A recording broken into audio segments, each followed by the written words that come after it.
नमस्ते, स्वागत है आप सभी का हमारे YouTube चैनल धुरीना स्कूल शिक्षा पर।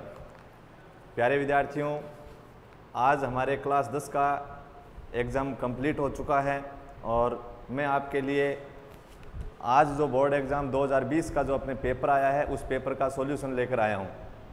आशा करता हूं कि आप सभी का पेपर बहुत ही अच्छा हुआ है और आप एक अच्छे मार्क्स ज़रूर हासिल करेंगे। यदि किसी बच्चे के एक दो अंक यदि अपने कम हो रहे हैं, यानी क्वेश्चन उसका गलत हो गया है, तो हताश न हो।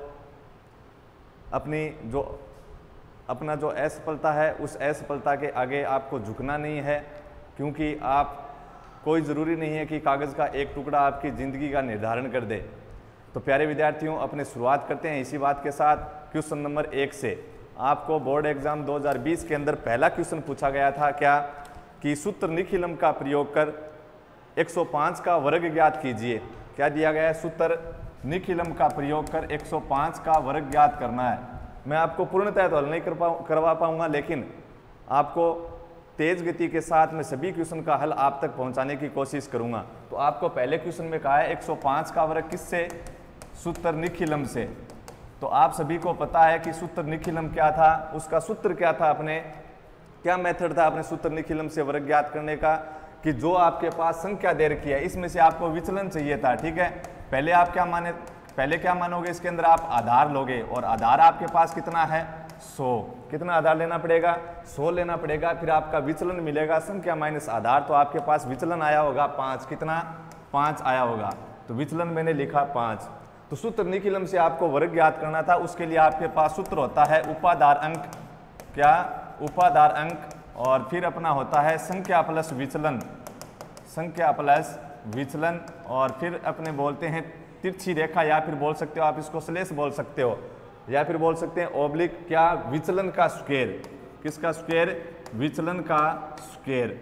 ठीक है, तो आपके पास उपाधार अंक है ही नहीं, क्योंकि आपने उपाधार लिए ही नहीं है। आपके पास क्या है? मात्र आधार है। उपाधार की आवश्यकता जब पड़ती है अपने, जब आपके पास 200 के पास संख्या होती तब आप उपाधार 2 लेते। ठीक है, वो आपको पता होगा क्योंकि आपने वैदिक गणित पढ़ी, आप एग्जाम दे के आए हैं। तो अपने पूर्ण हल के साथ नहीं पढ़ रहे हैं, आपको मैं मेन चीजें बता रहा हूँ कि किस प्रकार हल करना था और क्या आंसर आ रहा है। तो उपाधार अंक आपका है नहीं, तो आपने मान लिया 1 और संख्या आपके पास थी कितनी? 105। विचलन आया आपके पास 5, तो कितना बन गया? 110 बन गया। फिर आपने लिखा विचलन की स्क्वायर, यानी 5 की स्क्वायर, और कितनी आई? 25। अब देखो मेरे पास आधार कितना था? 100 था। तो आपका ये तो हो गया बायां पद, ये है आपका दायां पद। तो आप यहाँ पे कारण लिखोगे, क्योंकि आधार कितना है? 100, इसलिए दाएं पद में कितने अंक रहेंगे? 2 अंक रहेंगे, 2 डिजिट रहेंगे। कितने अंक रहेंगे? 2 अंक रहेंगे। तो 2 अंक लिख दिया आपने। 2 अंक लिखने के बाद आपके पास मान कितना बना? 110, 25। तो 105 का जो वर्ग है वो 105 का वर्ग कितना आएगा? 110, 25 आएगा, 11,025। आप चेक भी कर सकते हो, मैंने एक ट्रिक करवाई थी आपको कि इस 5 का वर्ग करो, 25 क्या बच गया? 10, उसका एक अधिक करके गुणा करवा दो, 10 × 11 यानी 110। तो अपना आंसर क्या है वहीं पे पता चल जाएगा, अपना आंसर क्या है? सही है। फिर अपने चलते हैं आगे क्वेश्चन नंबर 2 के अंदर। क्वेश्चन नंबर 2 के अंदर, क्वेश्चन नंबर 2 आपको वैदिक गणित से पूछा गया था, क्योंकि वैदिक गणित से अपने को एक अंक के 2 क्वेश्चन पूछे जाते हैं। क्या दिया गया था कि निम्न समीकरण का हल कीजिए। और समीकरण आपके पास क्या थी? समीकरण आपके पास थी, समीकरण दी गई थी आपको 2, और फिर x + 2 बराबर में दिया गया था 7x + 2। इस समीकरण का आपको हल ज्ञात करना था, यानी चरपद x का मान आपको चाहिए था। तो कैसे करोगे?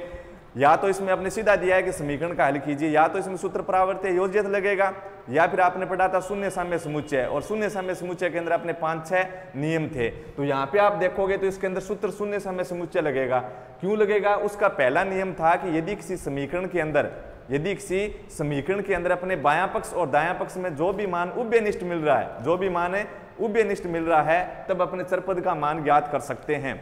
और कैसे ज्ञात कर सकते हैं? कि आपके पास उभयनिष्ठ मान है। क्या है? समीकरण में कोई उभयनिष्ठ मान दिया गया है दोनों तरफ, LHS में और RHS में। तो यदि आपके पास उभयनिष्ठ मान है और आपको चरपद का मान ज्ञात करना है, यानी समीकरण का हल ज्ञात करना है, तो चर पद का यदि आपको मान ज्ञात करना है तो पहले तो आप देखोगे कि शून्य साम्य समुच्चय में कौन सा सूत्र लग रहा है या फिर सूत्र परावर्ती योज्यत से लग रहा है। तो आप वहां पे देखोगे, विश्लेषण करोगे तो आपको पता चलेगा कि यहाँ पे कौन सा लगेगा, सूत्र शून्य साम्य समुच्चय लगेगा और उसका कौन सा नियम लगेगा। तो आप देखोगे तो आपको याद भी होगा कौन सा, अपना पहला नियम। पहला नियम क्या था कि यदि किसी समीकरण में LHS और RHS में यानी यहाँ पे बोलेंगे अपने वाम पक्ष और दक्षिण पक्ष में कोई भी पद उभयनिष्ठ है तो वहां पे चर पद का मान यानी समीकरण का हल क्या होगा, उस उभयनिष्ठ मान के क्या होगा, बराबर आप कितना लिख दोगे, शून्य। तो आपके पास उभयनिष्ठ मान है x+2 और उसके बराबर कितना लिखेंगे, 0। आप 2 का पक्षांतरण कर दोगे तो आपके पास क्या आ जाएगा, x = -2। आई बात समझ में। आप चेक भी कर सकते हो सामान्य समीकरण से, 2x + 4 और यहाँ पे हो जाएगा 7x + 14। तो 7x यहाँ पे कितना बना, आप हल करके देखना चाहो उत्तर अपना सही है या फिर गलत, तब आपके पास बनेगा 2x + 4 = 7x + 14 और इसका पक्षांतरण करेंगे तो ये तो इधर आ जाएगा 5x और इधर आएगा अपना -10 और x = आपके पास कितनी वैल्यू मिलेगी, -2। तो ऐसे आपको हल नहीं करना है, ठीक है। ये अपने सामान्य बीजगणितीय विधि से आपको हल नहीं करना है, यहाँ पे अपने करना था वैदिक गणित से। और वैदिक गणित के अंदर आपको सूत्र मिला शून्य साम्य समुच्चय और उसके अंदर आपको नियम मिला कौन सा, पहला नियम क्या था, उभयनिष्ठ मान है, समीकरण का हल ज्ञात करना है तो क्या होगा, उस चर पद के मान के लिए उभयनिष्ठ के मान के बराबर कितना लिख दो, 0 लिख दो, आपको चर पद का मान आ जाएगा। तो होता है x बराबर कितना, -2। फिर अपने चलते हैं क्वेश्चन नंबर 3 की तरफ। क्वेश्चन नंबर 3 आपको क्या दिया गया था, दो संख्याओं का गुणनफल 12,960 है और उसका HCF 18 है तो LCM आपको ज्ञात करना है। तो जब भी आपके पास अपने यूनिट नंबर 2 के अंदर आपने पढ़ा था कि जब भी आपके पास दो संख्याएं दी गई हैं और उसके साथ HCF LCM का यदि अपने चर्चा करें तो अपने एक सूत्र बना था, क्या सूत्र बना था अपने फॉर्मूला था एक क्या, कि दो संख्याओं का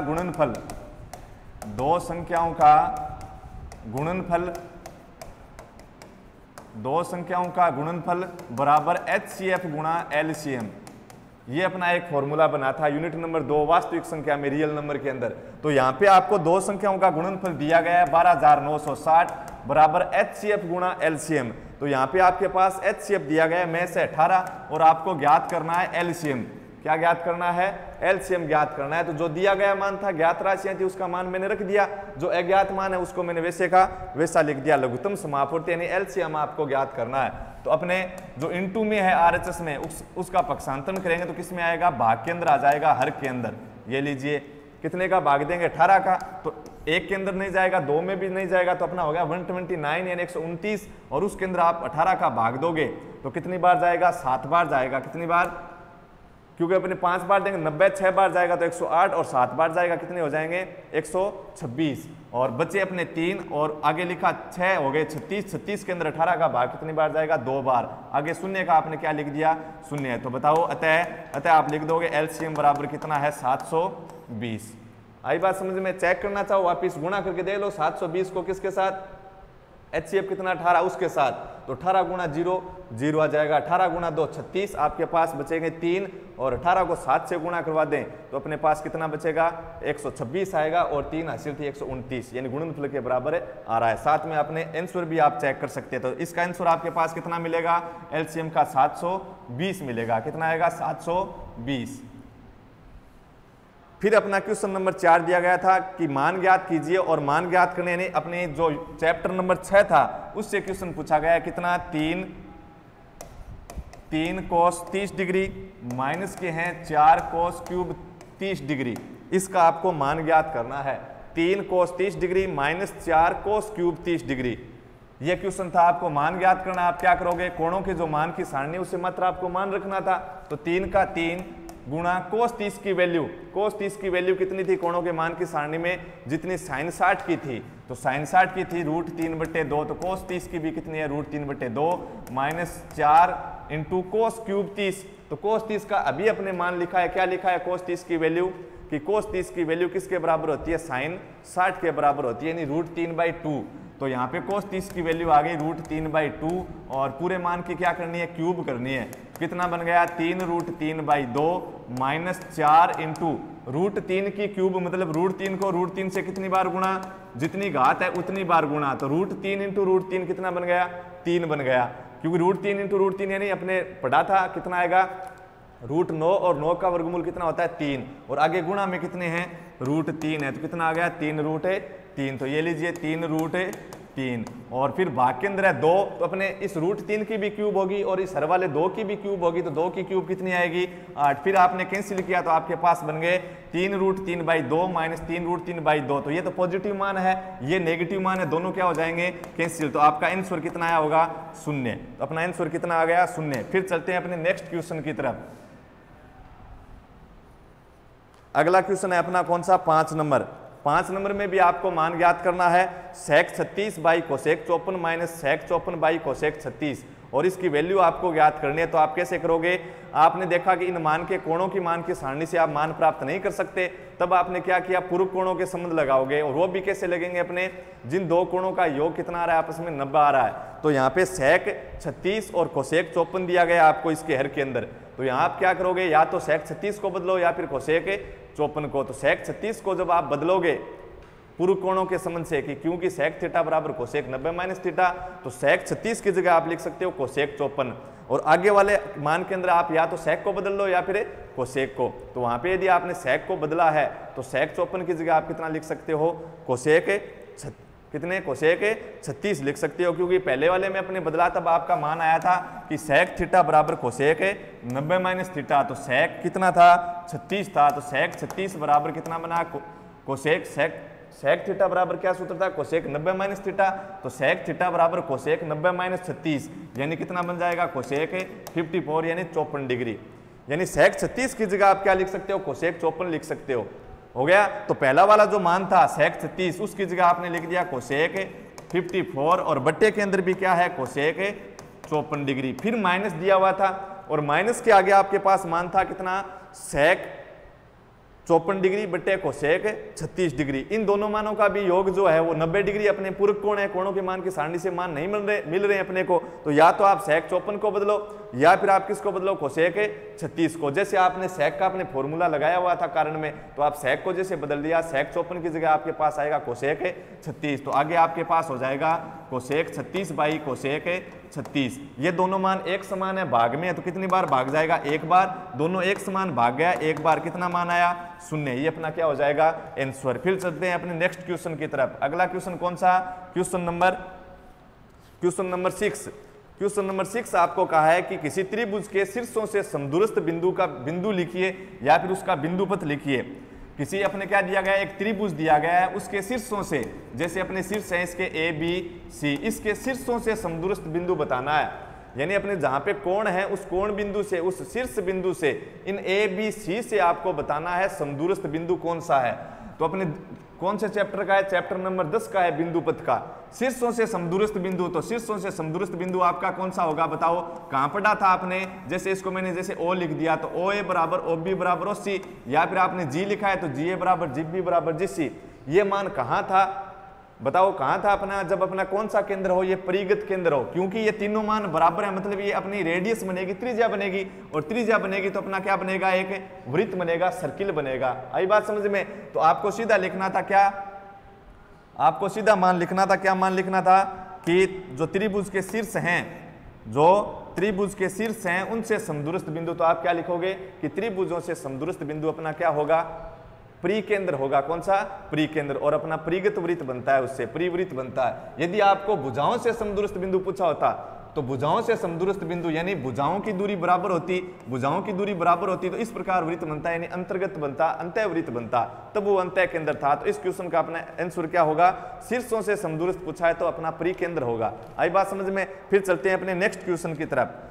5 सेमी त्रिज्या वाले वृत्त के केंद्र से 13 सेंटीमीटर दूरी पर स्थित बिंदु से खींची गई स्पर्श रेखा की लंबाई ज्ञात करनी है। क्या दिया गया है, आपके पास एक 5 सेमी त्रिज्या का वृत्त है, कितनी सेमी, 5 सेमी त्रिज्या का वृत्त है, तो ये रेडियस मेरी है 5 सेमी, वृत्त का केंद्र O, C वृत्त, O केंद्र, R त्रिज्या, यहाँ पे मैंने बिंदु दिखा दिया A। अब इस केंद्र से आपको दे रखा है 13 सेंटीमीटर दूरी पर कोई बिंदु, तो ये लीजिए वृत्त के अंदर भी नहीं है, वृत्त की परिधि पर भी नहीं है, यानी परिसीमा पर भी नहीं है। क्यों, क्योंकि त्रिज्या 5 सेमी है, 13 सेमी दूरी दी है, मतलब वृत्त के बाहर यानी बाह्य भाग में कोई बिंदु स्थित है, उसका नाम जैसे मैंने लिख दिया P, और अपना O से P तक कितना सेमी है 13 सेमी। आपको ज्ञात क्या करना है, स्पर्श रेखा की लंबाई, और स्पर्श रेखा की परिभाषा क्या होती है, बाह्य बिंदु से लेकर स्पर्श बिंदु के बीच की जो दूरी है वो क्या होगी, स्पर्श रेखा होगी।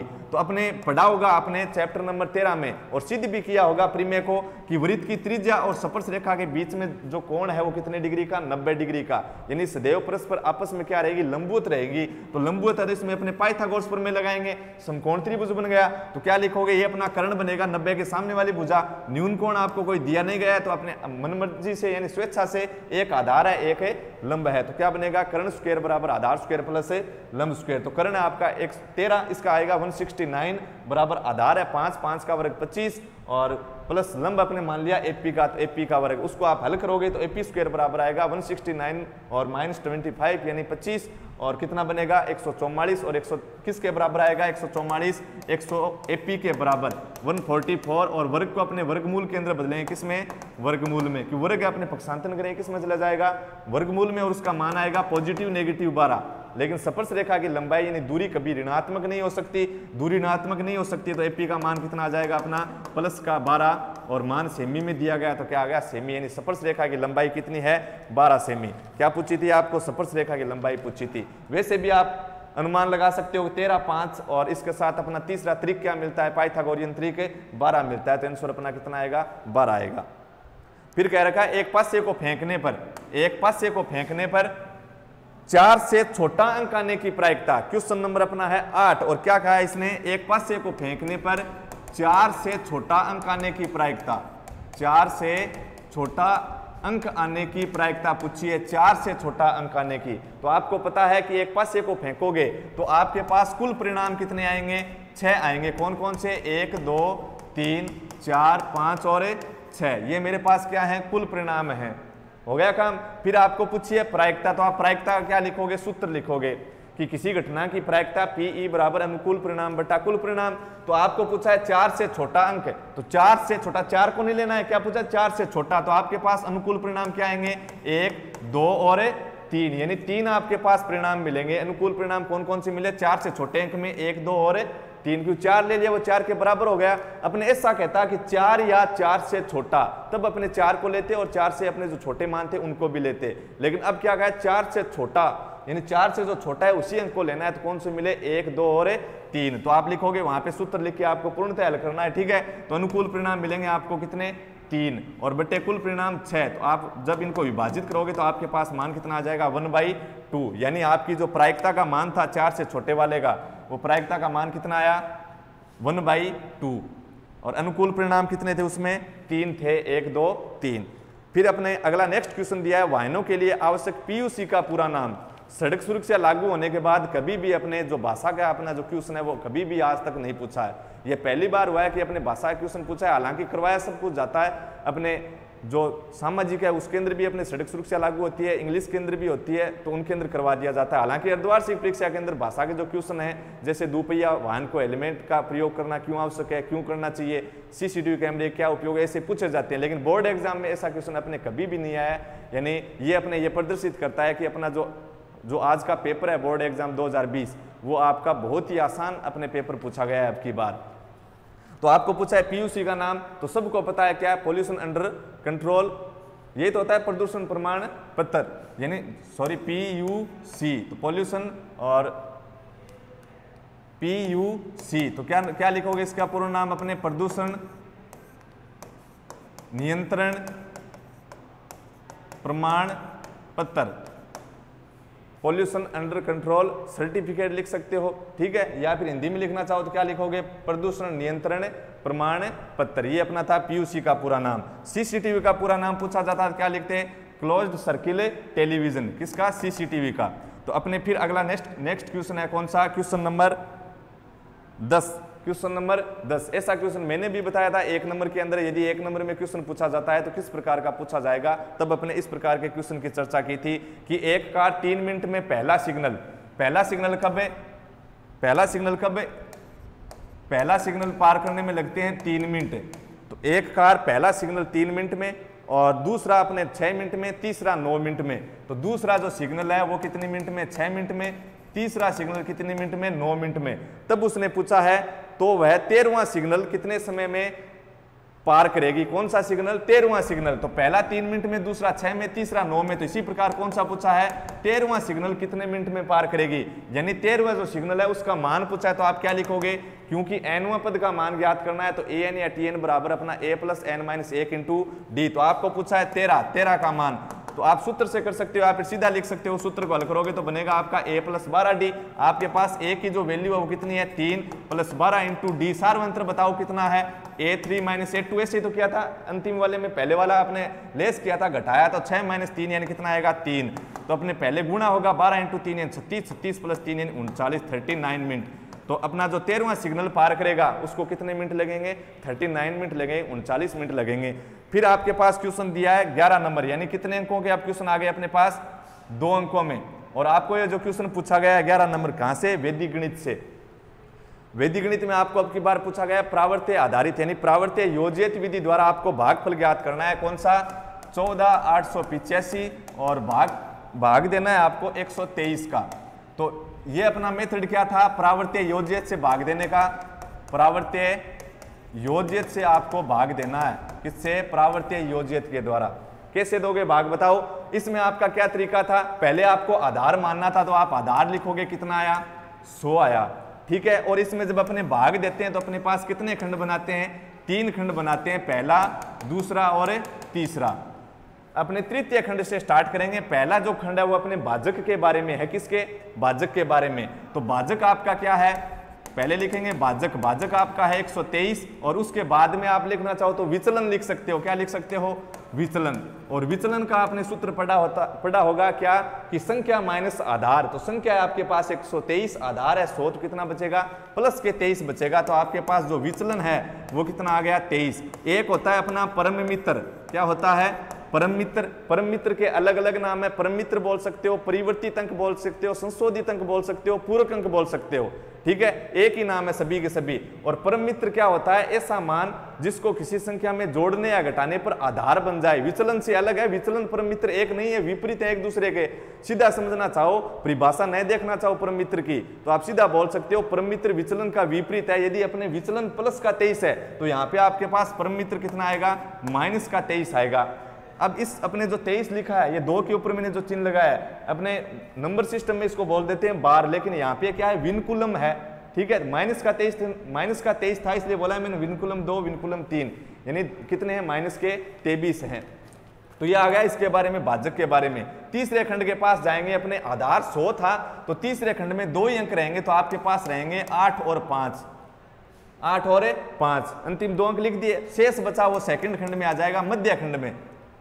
कितने? 1, 4, 8। अब आपको करना क्या है? जो पहला मान है उसको आप वैसे का वैसा लिखो, 1 लिख दिया 1। अब इस 1 का गुणा परम मित्र के साथ होगा, यानी -23 के साथ। तो ये लीजिए -23।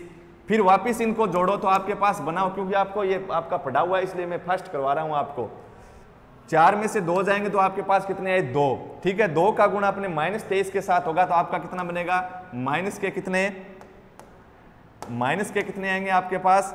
46। तो कितने लिखोगे? -4 और -6। अब ये कितने बन गए? -3, -4, -7 और 8 में 7 गए तो कितने बचे? 1। कितना बचेगा? 1। अब इस 1 का गुणा किसके साथ होगा? -23 के साथ होगा तो कितना बनेगा? 1 का गुणा -23 के साथ तो आएगा -23। अब देखो आगे वाले तीसरे खंड में अपने चले गए हैं, तो अब आपका जो घटाव करने पर या योग करने पर जो मान आ रहा है वो यहाँ वाला मान तो आपका क्या होगा?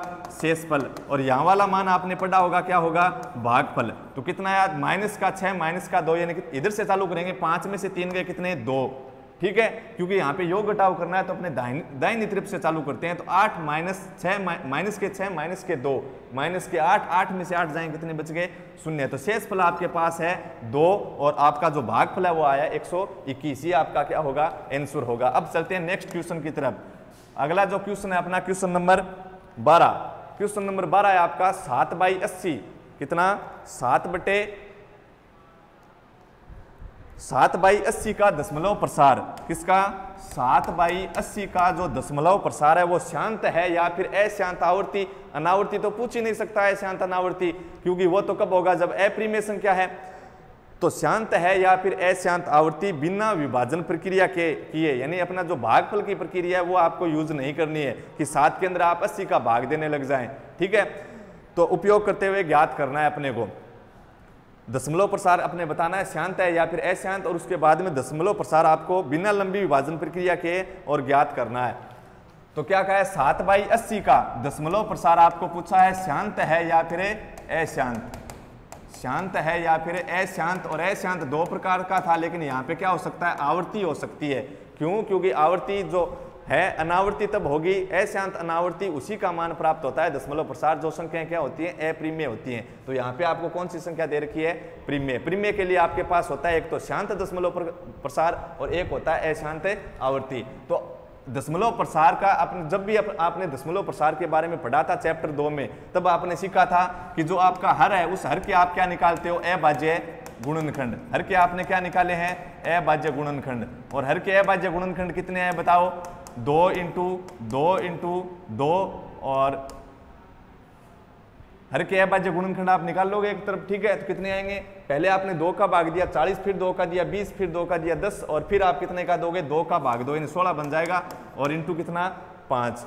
आपने हर के अभाज्य गुणनखंड निकाले एक तरफ, तो आपका मान आया 2 × 2 × 2 × 2 यानी 2 की पावर 4 इंटू में 5। देखो 80 बन रहा है का 4, 4 का 2 से गुणा 8, 8 × 2 16, 16 × 5 यानी 80। आपको पूछा है दशमलव प्रसार शांत है या नहीं, फिर आपने लिखी होगी शर्त, क्योंकि दशमलव प्रसार शांत होने की शर्त क्या होती है कि 2 की पावर होनी चाहिए और 5 की पावर होनी चाहिए, इसके अलावा कुछ नहीं होना चाहिए, या तो अकेला 2 या अकेला 5 या फिर दोनों। तो इसलिए बताओ यहाँ पे क्या बन रहा है, 2 की पावर 4 × 5 की पावर 1 यानी n का मान आपके पास 4 आया, m का मान 1 आया। तो बताओ दशमलव प्रसार शांत है या फिर अशांत है, दशमलव प्रसार शांत है। क्या है, शांत है।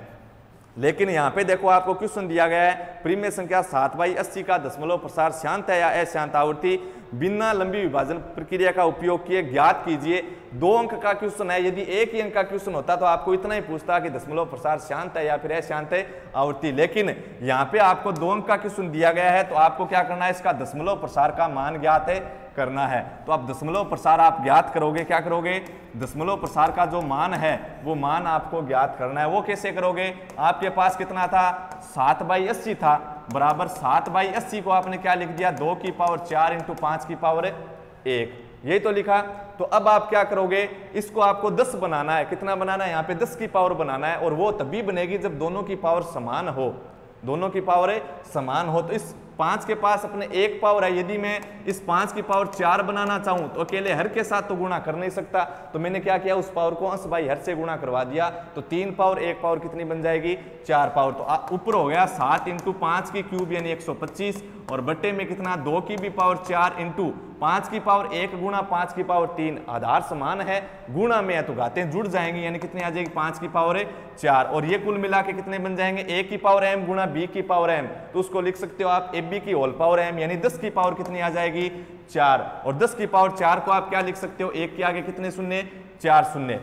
समझ में आई बात। आपके पास ऊपर क्या मान बना, देखो 100 को आपने 7 के साथ गुणा करवाया तो 700, 25 को 7 से गुणा करवाया तो आपके पास आ गया 175, 100 को 7 से करवाया तो 700, 25 को 7 से करवाया तो 175। कितना मान बन गया आपके पास, 875। और भाग के अंदर आपके पास है कितना, 1 के आगे 4 शून्य, यानी 4 अंकों के बाद ऊपर दशमलव लगाना है। तो 1 2 3, चौथा है नहीं, शून्य लगा दिया, फिर दशमलव और पहले क्या लगा दिया, शून्य। तो क्या आया, दशमलव प्रसार 0.0875। 125 को 7 से गुणा करवाना है, तो 7 × 5 अपने हो गए 35, हासिल बची थी 3, 7 × 2 14, और 3 हासिल 17 हो गया। फिर बचा हासिल के रूप में 1, 7 × 1 यानी 7, और 1 हासिल कितना हो गया, 8। और बट्टे के अंदर अपना 10 की पावर 4 थी, अपने हल किया तो आपको मान आएगा 0.0875। फिर चलते हैं अपने नेक्स्ट क्वेश्चन, कौन सा, क्वेश्चन नंबर आपको पूछा गया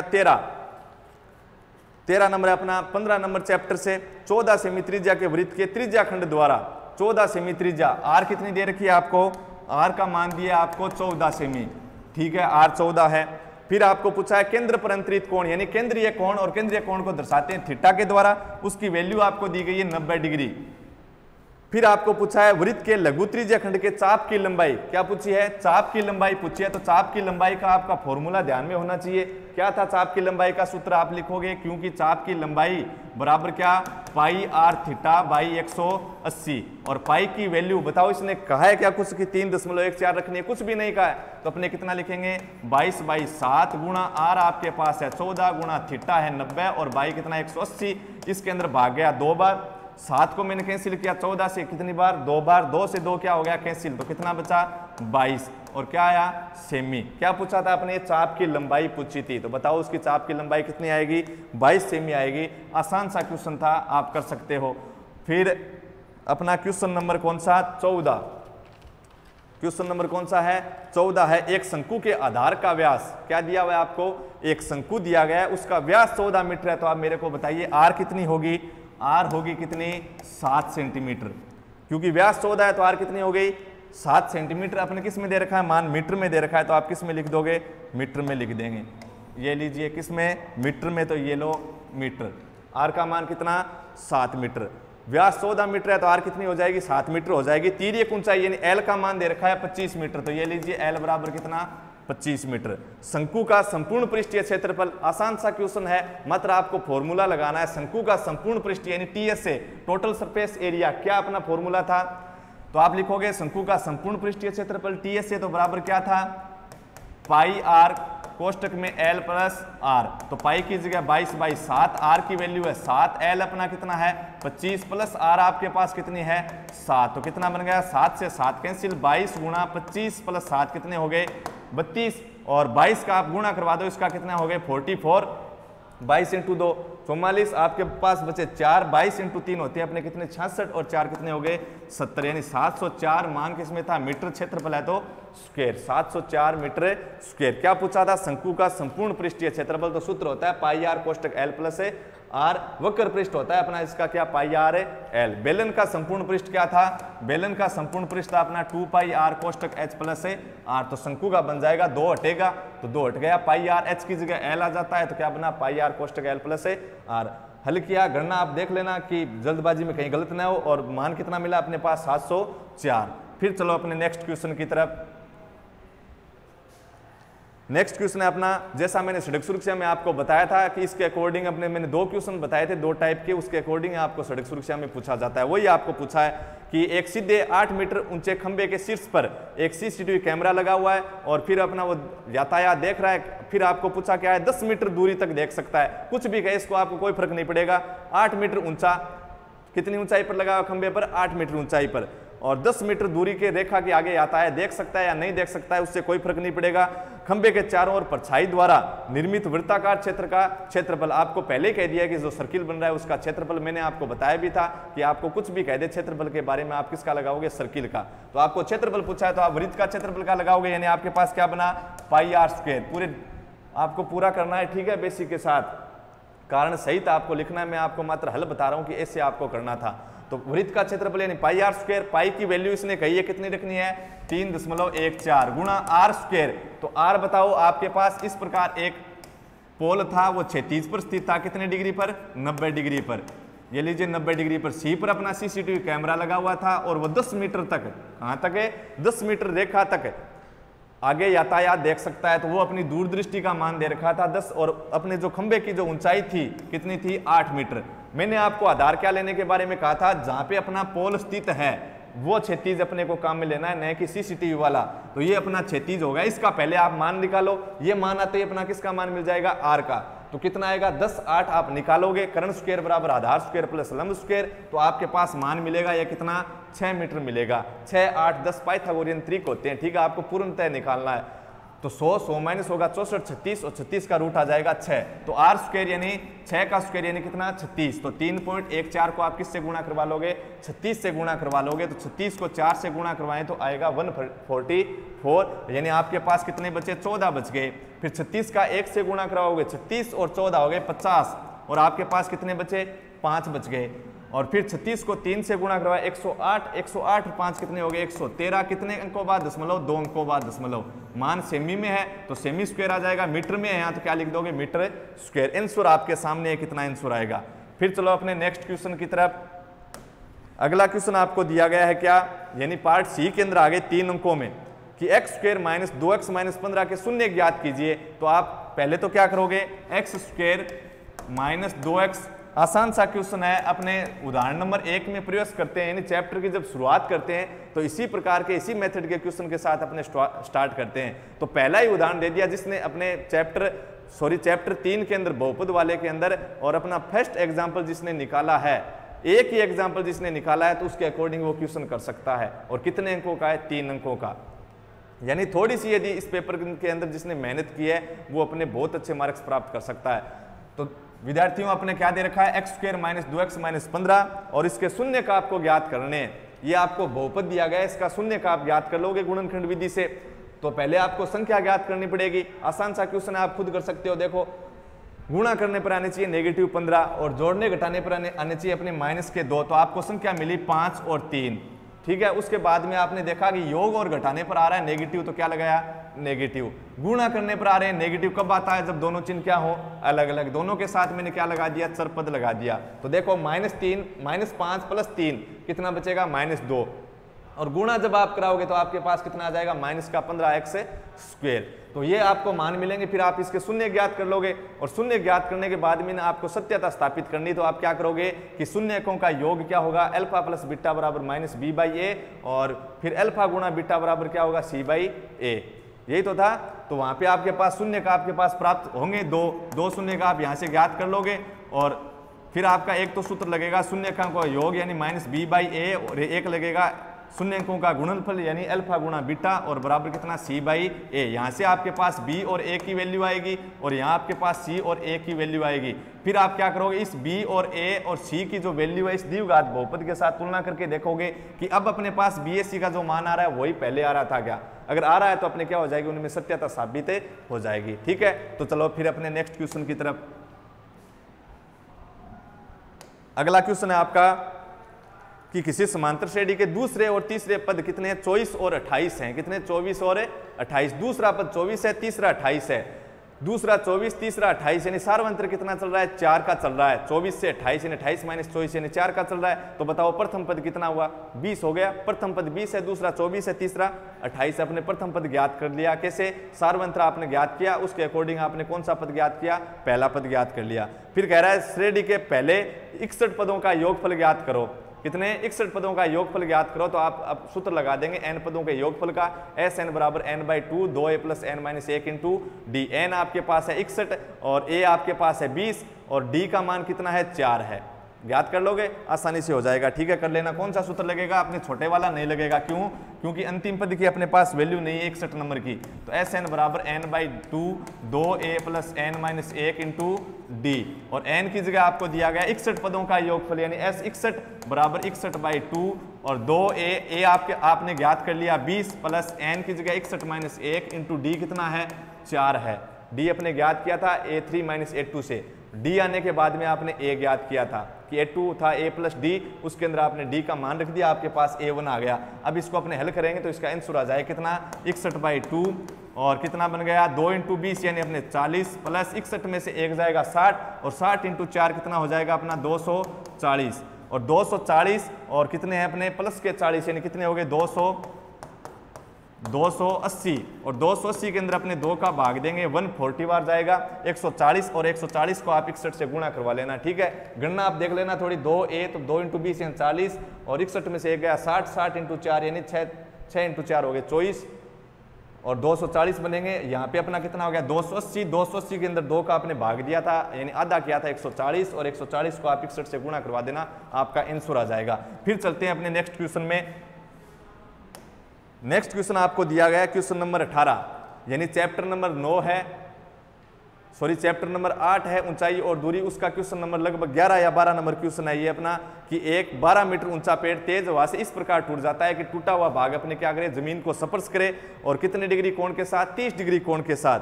तो तेज हवा से पेड़ जमीन से कितनी ऊंचाई से टूटा है, इस प्रकार की आपकी आकृति बनेगी। आपके पास ये एक पेड़ था, क्षैतिज पर स्थित था, ठीक है, 90 डिग्री पर, जैसे AB आपके पास पेड़ था। फिर इसने कह रखा है कि इस प्रकार टूट जाता है कि उसका जो शीर्ष है वो जमीन को छूने लगता है, वो भी कितने डिग्री कोण के साथ, 30 डिग्री कोण के साथ। और जो पेड़ की ऊंचाई है वो कितनी दे रखी है आपको, 12 मीटर। पेड़ की जो ऊंचाई है वो आपको कितनी दी है, 12 मीटर दी है। हो गया काम इतना। और पेड़ अपने क्या हो रहा है, बीच में से कहीं से टूट जाता है, जैसे मैंने मान लिया सी बिंदु से टूट गया। अब जो शीर्ष भाग है अपने को पता है टूटने के बाद कहाँ पे आएगा, जमीन पे आएगा, यानी जमीन को छुएगा। और वो कह रहा है कितने डिग्री कोण पर, 30 डिग्री कोण पे अपने स्पर्श करेगा। फिर कह रहा है पेड़ कितनी ऊंचाई से टूटा है, पेड़ कितनी ऊंचाई से टूटा है वो आपको ज्ञात करना है, यानी एससी की वैल्यू आपको ज्ञात करनी है। कैसे करोगे, आपके पास समकोण त्रिभुज ये है ही, पूरा देखो 12 है, पूरा कितना है 12। तो मैंने यदि इस मान को कितना ले लिया, x ले लिया a से c तक, तो आप मेरे को बताओ b से c तक कितना होगा, 12 माइनस x, क्योंकि अपना जो AB है वो किससे मिलकर बना है, AC प्लस BC से मिलकर बना है। तो पूरा AB यदि 12 है तो इस AC ने कह दिया कि मेरा मान x है, तो ऊपर वाले का कितना होगा, टोटल 12 में से x अपने घटा देंगे, कुल 12 में से अपने x घटा देंगे। क्यों कि कुल 12 है, उसमें से AC अपने हटाना है, तो AC x है उसको हटा दो, यानी 12 माइनस x मान आएगा। यदि BC 12 माइनस x है तो ये वैल्यू भी कितनी होगी, 12 माइनस x। इसको आप B डैश लिख दो या फिर आप क्या लिख दो, D, क्योंकि ये B बिंदु कहाँ है, अपने जमीन पर आया है, तो इसको मैंने B डैश लिख दिया या फिर क्या लिख दिया, D लिख दिया। ये अपना जितना BC है उतना ही आपको क्या मिलेगा, B डैश C मिलेगा, या फिर इसकी जगह आप क्या लिख सकते हो, DC लिख सकते हो। ये जो मान है BC और B डैश C दोनों क्या होंगे, बराबर होंगे। तो आप क्या लगाओगे, समकोण त्रिभुज के अंदर पाइथागोरस प्रमेय नहीं लगेगी, ऊंचाई और दूरी के अकॉर्डिंग है। एक आपके पास न्यून कोण है, एक भुजा का मान ये मान सकते हो आप 12 माइनस x, ठीक है। तो किसके साथ रहोगे, ये आप दी हुई भुजा मान लोगे, और ज्ञात करना के अंदर आप क्या लोगे, फिर ज्ञात करना आपको क्या है, कितनी ऊंचाई से टूटा है, यानी आपको एससी ज्ञात करना है। तो ये अपनी कर्ण बनेगी। आपने नाम लिखना सीखा था क्या, कि अब न्यून कोण के सामने वाली भुजा क्या होगी, लंब, और शेष बचेगी वो आधार। मैंने 2 तरीके से नाम बताए थे ये लिखने के, ठीक है, दोनों तरीके से आप कैसे भी लिख लेना। तो आप ज्ञात करना ले लेंगे लंब, क्योंकि लंब आपको चाहिए एससी, कितनी ऊंचाई से टूटा है, दिया हुआ आपके पास क्या है, कर्ण, तो लंबाई कर्ण बनेगा क्या, साइन थीटा। उसके अकॉर्डिंग आप हल करोगे तो आपके पास किसका मान आ जाएगा, एक्स का मान आ जाएगा, ठीक है। गणना करके देख लेना, आपके जो बुक है उसके अंदर ऐसा का ऐसा क्वेश्चन आपको दिया गया है। क्वेश्चन नंबर 19, क्वेश्चन नंबर 19 आपको क्या दिया गया है,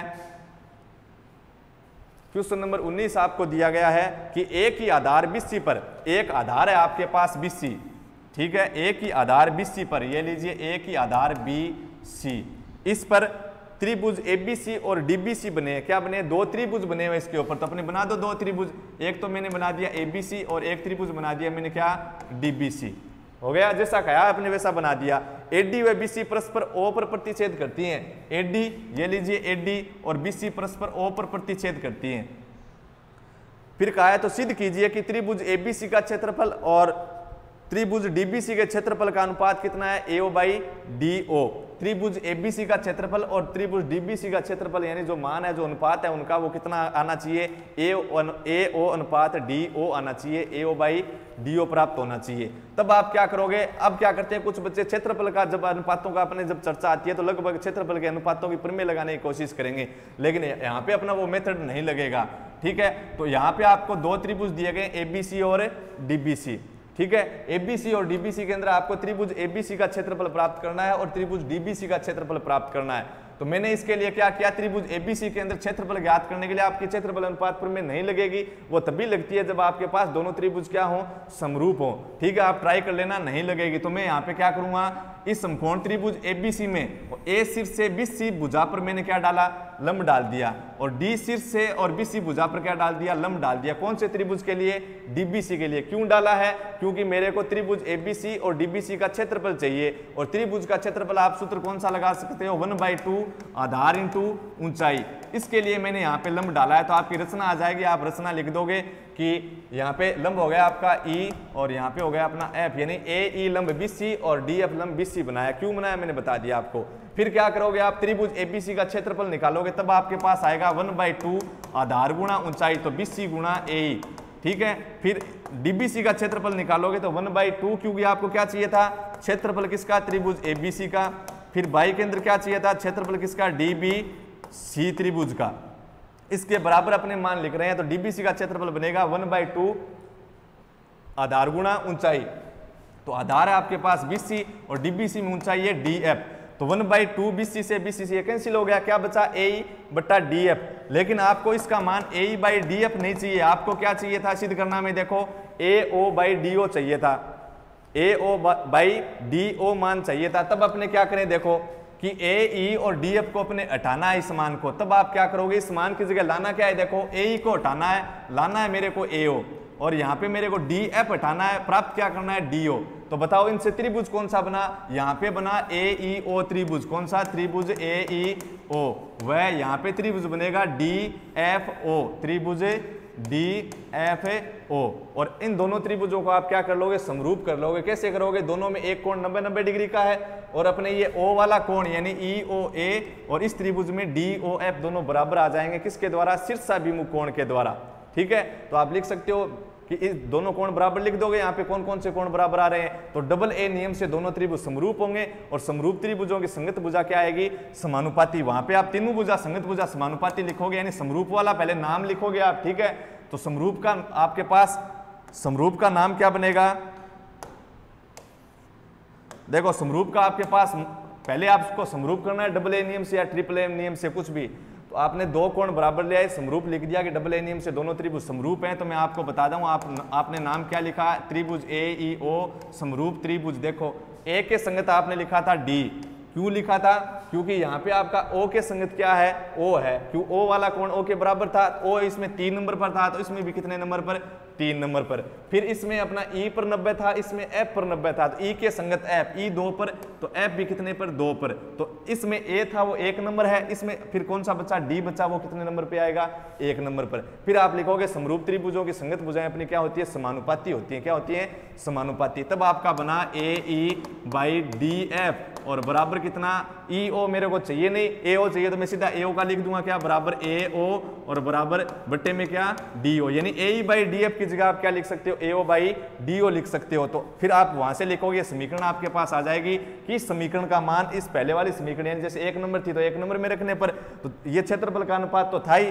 और इसकी जगह आपने क्या लिख दिया फिर ए ओ बाई डी ओ। तो क्या बन गया कि त्रिभुज एबीसी का क्षेत्रफल बाई त्रिभुज डीबीसी का क्षेत्रफल बराबर ए ओ बाई डी ओ। यही आपको सिद्ध करना था। फिर चलो अपने क्वेश्चन नंबर कौन सा, 20। क्वेश्चन नंबर है आपका 20 के अंदर आपको दिया गया है कि एक एबीसीडी है और आपकी ऐसी आकृति दी गई है। यदि नहीं भी दी गई होती तो आप बना सकते थे। ठीक है, क्योंकि एक बिंदु से आपको 3 बिंदुओं की दूरी बराबर दी गई थी, यानी 3 अपने कौन से बिंदु है, वहां पे 3 कौन से बिंदु हैं, ए बी बराबर एस सी और बराबर ए डी। किसी एक बिंदु से और 3 बिंदुओं की दूरी बराबर दी गई थी। तो बिंदु पथ अपने क्या कहता है, किसी स्थिर बिंदु से और अन्य बिंदुओं की दूरी बराबर है सभी, तो वहां पे अपने क्या बनेगा, सर्किल बनेगा, यानी बिंदु पथ सर्किल के रूप में होगा।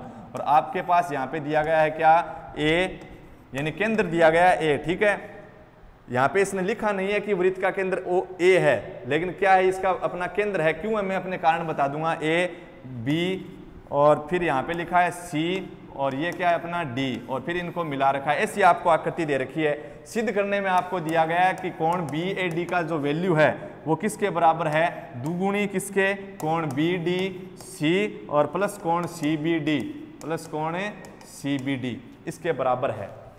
कैसे करोगे, आसान सा काम है। यहाँ पे आकृति आपको दी गई है, नहीं भी दी गई होती तो आप बना सकते थे, लेकिन आपको यहाँ पे ये नहीं कहा गया कि वृत्त का केंद्र ए है, नहीं कहा गया। तो नहीं कहा गया तो पहले आप वृत्त का केंद्र ए प्राप्त करोगे। कैसे, आप लिखोगे कि आपको दिया गया है ए बी बराबर एस सी बराबर ए डी।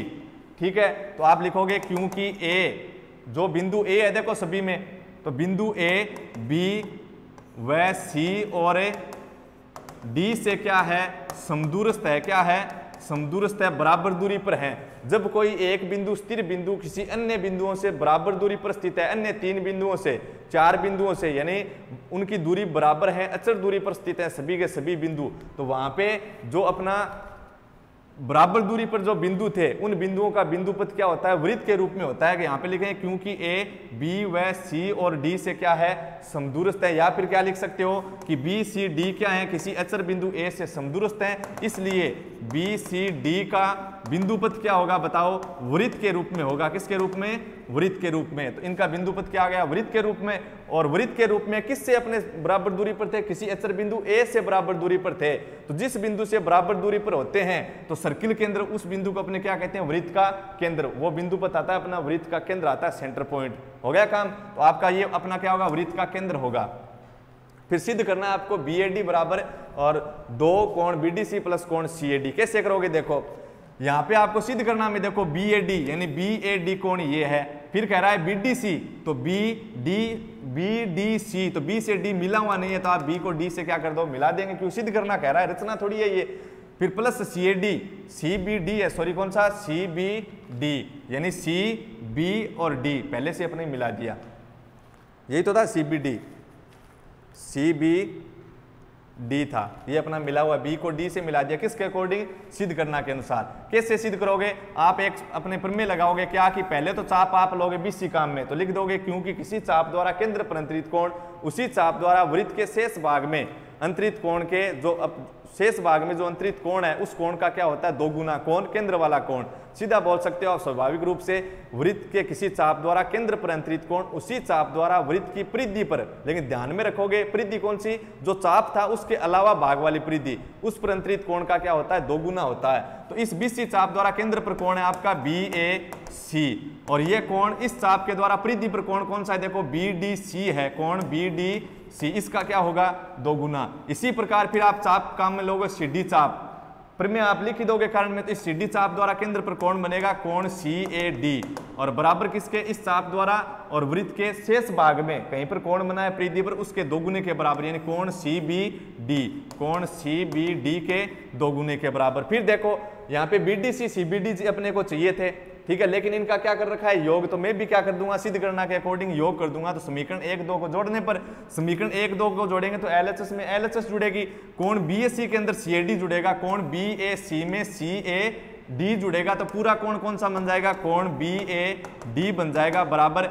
इस RHS में RHS जुड़ेगा, 2 कोण BDC प्लस 2 कोण CBD, तो 2 क्या आएगा कॉमन, कितना बन जाएगा, कोण BDC और प्लस कितना, 2 अपने कॉमन ले लिया तो क्या आ जाएगा, कोण CBD।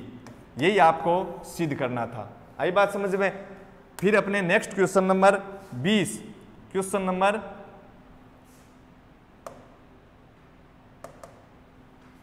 नंबर कौन सा है, 20 आपका, 20 दिया गया है, 20 अपना कंप्लीट हो गया। क्वेश्चन नंबर 21, क्वेश्चन नंबर 21 में दिया है कि त्रिभुज की ABC की भुजा BC को एक वृत्त बिंदु P पर क्या करती है, बाह्य स्पर्श करती है, अन्य 2 भुजाएं AB और AC, यानी आपके चैप्टर नंबर 13 का एक उदाहरण दिया गया है। क्या है कि त्रिभुज ABC आपके पास, तो आप क्या बनाओगे, त्रिभुज ABC बना दोगे, ये लीजिए त्रिभुज ABC, आसान सा क्वेश्चन है, कुछ भी नहीं है।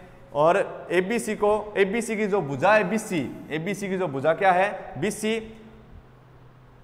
को एक वृत्त बिंदु P पर बाह्य स्पर्श करता है। इस BC पर अपना कोई बिंदु है P, उस पर अपना कोई वृत्त है, वो वृत्त स्पर्श कर रहा है, ठीक है। आप एक सर्किल बना दोगे, क्या बनाओगे, सर्किल, वो सर्किल इसको बिंदु P पर स्पर्श कर रहा है, तो स्पर्श करवा दिया। अन्य 2 भुजाएं AB और AC को बढ़ाने पर Q और R पर स्पर्श करता है। इन 2 भुजाओं को आप बढ़ाओगे तो इसको तो किस पर स्पर्श कर रहा है, Q पर, और इस भुजा को अपने किस पर स्पर्श कर रहा है, ये अपने बिंदु कौन से पर स्पर्श कर रहा है, बिंदु R पे स्पर्श कर रहा है।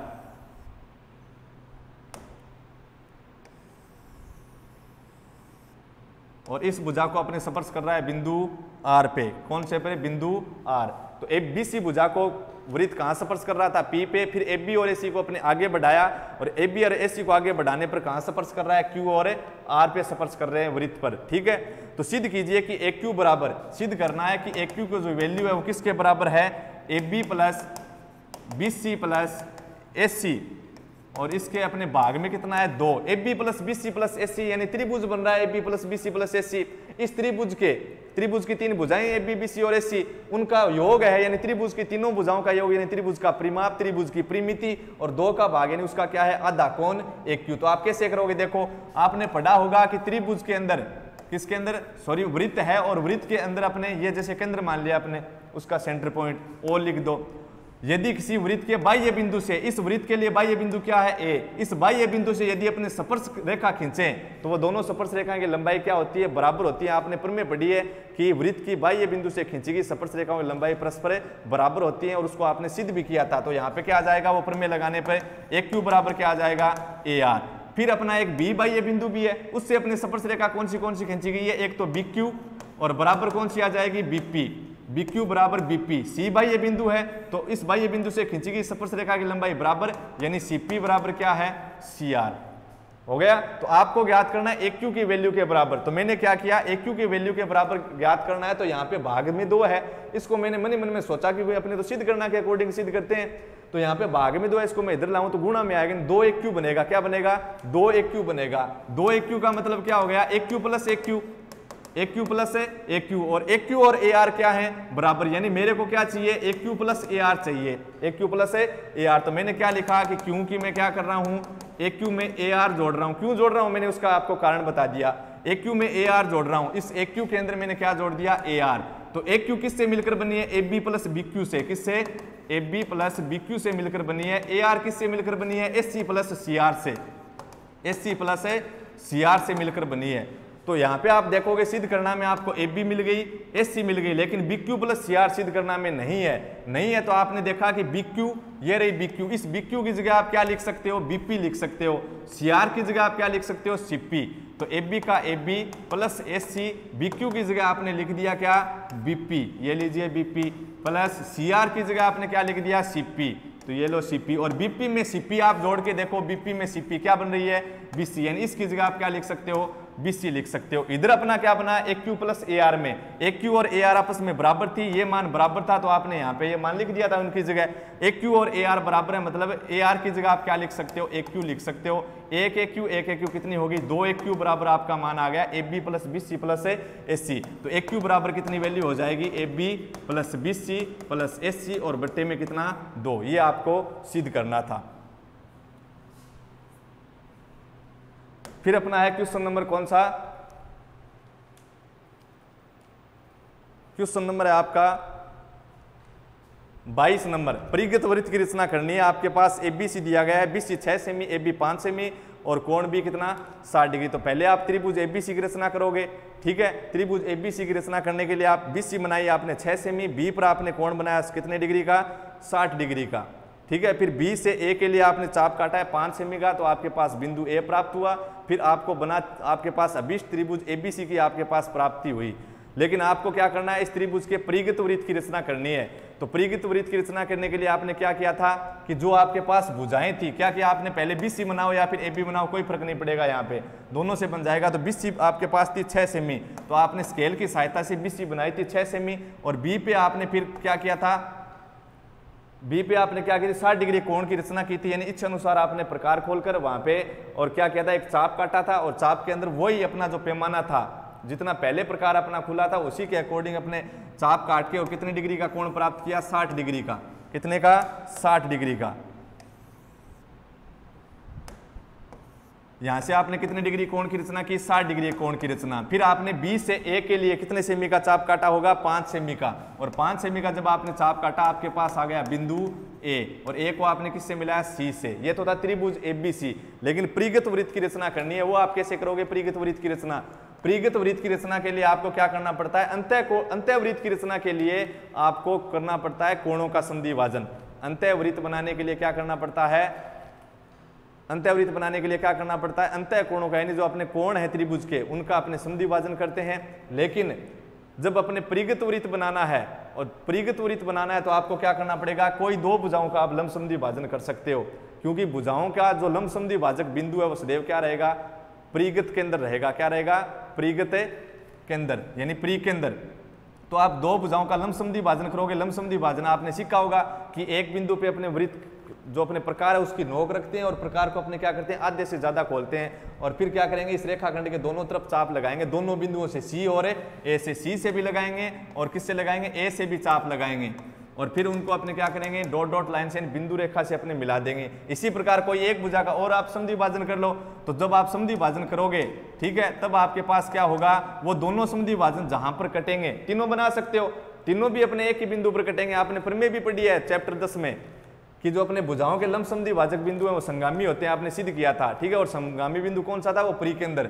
अब इस बिंदु से आपको क्या करनी है कि भुजाओं का आपने संधिभाजन किया है, तो आप दूरी कौन सी भरोगे, आप कोणों की दूरी भरोगे, यानी ओ, जिसको आपने यहाँ पे जैसे जी लिख दिया, तो जी ए, जी बी, जी सी, ये तीनों दूरी आप देखोगे तो आपको बराबर मिलेगी। ये दूरी आप प्रकार के अंदर लेकर और क्या बना दोगे, एक वृत्त बना दोगे, यानी प्रकार की नोक जी पर रखोगे, तो जी से ए तक की दूरी आप देखोगे, जी से सी तक की, जी से बी तक की दूरी आपको बराबर मिलेगी। क्या बन जाएगा, अपना एक सर्किल बन जाएगा। तो ये आपकी किसकी रचना थी, परिगत वृत्त की रचना थी। इसके बाद में अपना क्वेश्चन कौन सा है, एक धातु का गोला जिसकी त्रिज्या कितनी दी गई है, 9 सेमी। कितनी, 9 सेमी त्रिज्या दी गई है। धातु के गोले की त्रिज्या दी गई है 9 सेमी, आर बराबर 9 सेमी है, जिसको पिघलाकर 3 सेमी त्रिज्या, 6 सेमी त्रिज्या ऊंचाई के 3 सेमी त्रिज्या और 6 सेमी ऊंचाई के कितने बेलन बनाए जा सकते हैं। जब भी एक रूप से दूसरे रूप में बदला जाता है तो वहां पे सदैव क्या रहेगा, आयतन बराबर रहेगा। ठीक है, तो आप क्या लिखोगे, एक रूप से दूसरे रूप में परिवर्तित किया जा रहा है तो आप लिखोगे क्योंकि अपने धातु को किस में, धातु के गोले को किस में बदला जा रहा है, बेलन के रूप में बदला जा रहा है, इसलिए जो अपना गोला है उसका आयतन और बराबर किसका आयतन, बेलन का आयतन। तो गोले का आयतन बताओ क्या होता है, गोले के आयतन का सूत्र, गोले का आयतन का सूत्र आपने क्या पढ़ा है, 4/3 पाई आर क्यूब बराबर बेलन का आयतन, बेलन का आयतन होता है पाई आर स्क्वायर एच। लेकिन आर अपने यहाँ पे अलग अलग दी हुई है, पहले अपने गोले की त्रिज्या दी गई है 9 सेमी। ठीक है, तो इसको मैंने जैसे लिख दिया R1 या फिर स्मॉल r लिख दो, एक को कैपिटल R लिख देंगे, अलग अलग दर्शानी है। और फिर आपने आगे जो बेलन है उस बेलन की आपको त्रिज्या दी है कितनी, 3 सेमी, तो उसको मैंने दिखा दिया R2। H अपने एक ही बार है तो अपने H का क्या लिख देंगे, H लिख देंगे। तो पाई से तो पाई क्या हो जाएगा, कैंसिल हो जाएगा।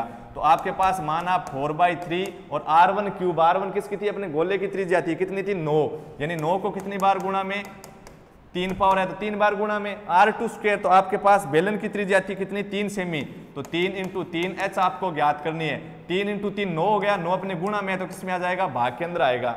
ठीक है, कैंसिल होगा, और 3 का इसमें भाग दें तो कितनी बार, 3 बार, तो 9 × 3 27, 27 × 4 यानी 108 और बराबर क्या, H।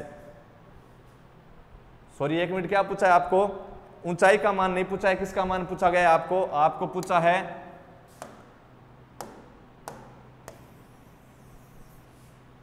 आपको पूछा गया, देखो एक गोला जिसकी त्रिज्या 9 सेमी है को पिघलाकर 3 सेमी और 6 सेमी ऊंचाई आपको दे रखी है कि कितने बेलन बनाए जा सकते हैं, यानी एक रूप से दूसरे रूप में बदल रहा है, एक रूप से दूसरे रूप में बदल रहा है तो अपने लिख दें कि जो गोला है उससे अपने क्या कर रहा है, बेलन बनाए जा रहे हैं। कितने बेलन बनाए जा रहे हैं ये अपने को पूछ रहा है कि अपने एक गोले को पिघलाएं, कितने सेमी त्रिज्या के, 9 सेमी त्रिज्या के गोले को पिघलाकर, और फिर आपको त्रिज्या दे दी, ऊंचाई दे दी, तो इस मान के कितने बेलन बनाए जा सकते हैं ये आपको पूछा है। बेलनों की संख्या आपको ज्ञात करनी है, नहीं कि बेलन की ऊंचाई ज्ञात करनी। अगर ऊंचाई नहीं दी गई होती तो अपने इसी मेथड से ज्ञात कर लेते, लेकिन यहाँ पे आपको ऊंचाई और त्रिज्या दी गई है बेलन की और पूछा है कितने बेलन बनाए जा सकते हैं। तो पहले तो मैं ये लिखूंगा क्योंकि अपने जो धातु का गोला है उसको पिघलाकर बेलन के रूप में बदला जा रहा है, इसलिए अपने जो धातु है उसका जो आयतन है वो बेलन के आयतन के बराबर है। लेकिन यहाँ पे अपने क्या कर रहा है, एक बेलन में नहीं बदल रहा है, पूछ रहा है कितने बेलन बनाए जा सकते हैं। तो अपने बेलनों की संख्या पता नहीं है, एक नहीं है, उससे अधिक है, तो अपने क्या लिखेंगे, धातु के गोले से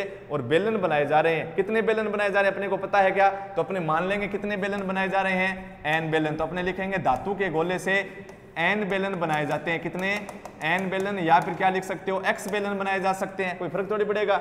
फिर आप लिखोगे जो धातु के गोले का जो आयतन है वो किसके बराबर है, एक ही बेलन के आयतन के बराबर है क्या, नहीं, कितने बेलन बना रहा है, वो x बेलन बना रहा है, तो x बेलनों के आयतन के बराबर है। तो 4/3 × R1 क्यूब कितनी थी, 9 थी, तो ये लीजिए 9 की क्यूब बराबर R2 स्क्वायर कितनी, 3 × 3, और h आपको दी गई थी, ऊंचाई कितनी दी गई थी, 6 सेमी, कितनी, 6 सेमी, और गुणा में अपना कितने बेलन थे, x बेलन थे। तो एक बेलन के आयतन को मैंने x से गुणा करवा दिया, x बेलन का आयतन आ जाएगा 3 × 3 9 भाग में आ जाएगा तो कैंसिल हो जाएगा।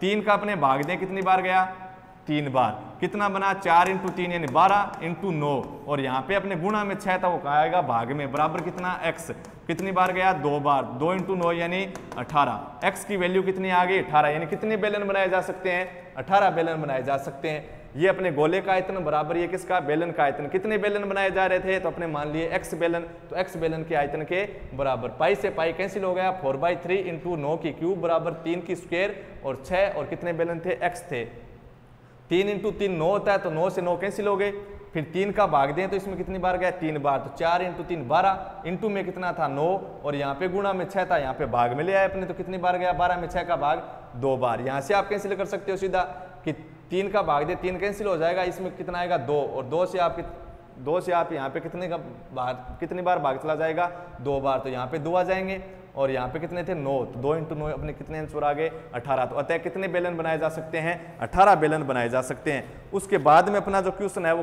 कौन सा क्वेश्चन नंबर, उसके बाद में जो क्वेश्चन है वो क्वेश्चन नंबर है 25, क्वेश्चन नंबर है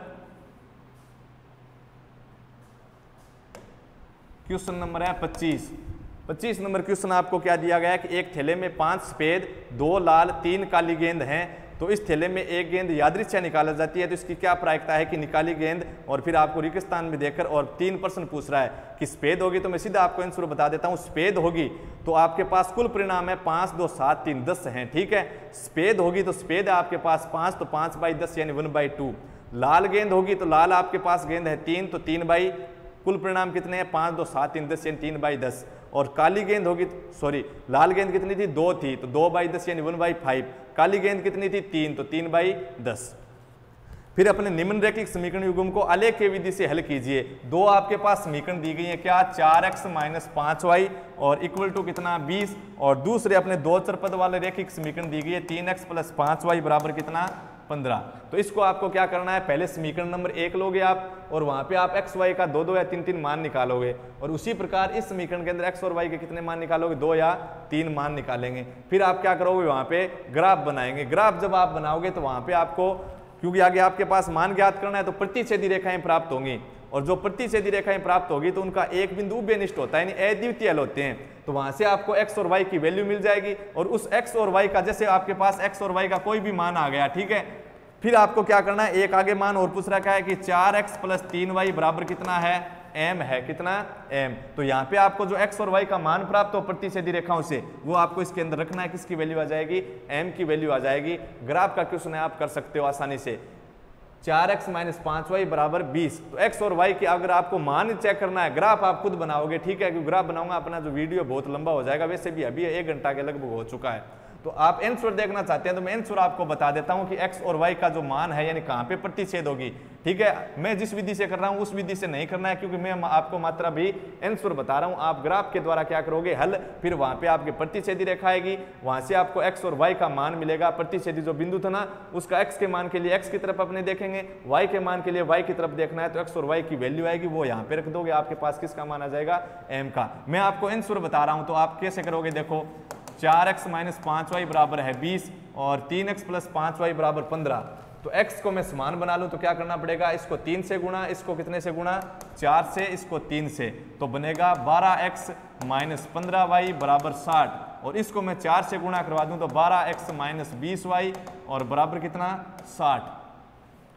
कितने से गुणा करवाए, इसको 3 से गुणा करवाएं तो 12x - 15y और बराबर कितना 3 से गुणा करवाएं तो 20, और क्यों x को समान बना रहा हूं तो 3 से गुणा करवाने पर इसको 4 से करवा दूंगा, 12x - 15y, 4x - 5y बराबर 20, 3x + 5y बराबर 15, ये इक्वेशन अपनी। तो 12x - 15y बराबर 60 हो गया, इसको 4 से करवाए तो 12x, और प्लस के कितने हैं 5y थे, तो कितने हो जाएंगे 20y, 4 × 3 12x + 20y और बराबर कितने हो जाएंगे 60 हो जाएंगे। वो बना अपना 12x - 15y और बराबर कितने 60।